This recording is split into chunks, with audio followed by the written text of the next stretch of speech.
L'autre jour, j'étais en train de lire les réponses à un post qui évoquait les fameuses piqûres dans les boîtes de nuit. Tu sais, il y a des centaines de cas de gens qui se font piquer, on ne sait pas par qui, on ne sait pas pourquoi, c'est super stressant.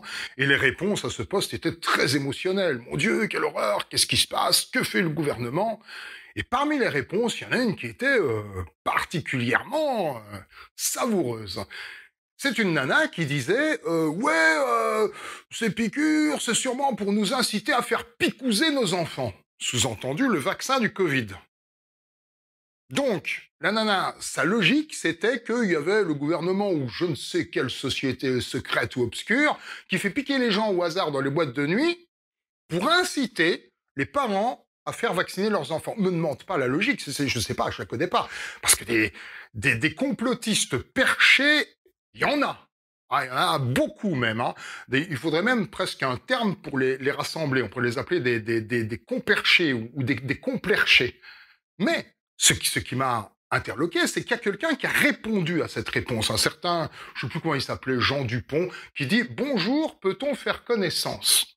J'ai dit «Ah bah tiens, le mec qui drague sur Internet, eh ben, il n'a pas choisi le couteau le plus aiguisé du tiroir, lui, hein. Et ça m'a tellement interloqué que j'ai cliqué sur son profil. Mais c'est qui ce gars-là? Et j'ai vois la photo d'un très beau mec, mais il n'y a rien. C'est un compte qui est tout à fait récent. Et j'ai compris. En fait, c'est pas un vrai compte. C'est le compte de ce qu'on appelle un brouteur, un arnaqueur. C'est des mecs souvent qui sont en Côte d'Ivoire, à Abidjan, et leur job, c'est d'arnaquer les gens. C'est-à-dire que soit ils font des profils de très jolies filles et ils draguent les mecs, ou alors ils font des profils de mecs et ils draguent les nanas, ils leur font croire au grand amour et tout, et ensuite, évidemment, ils leur disent « Oh, il m'est arrivé un accident, t'imagines pas, j'ai besoin que tu m'envoies 1250 francs, 1250 euros par Western Union, ou je ne sais quel système bancaire bizarre. » Bon. Alors, ils peuvent pas demander les gens directement en ami, il faut qu'ils rentrent en communication, mais il faut qu'ils choisissent des gens qui n'ont pas inventé le clignotant pour aller tout droit. Donc là, c'était la cible idéale.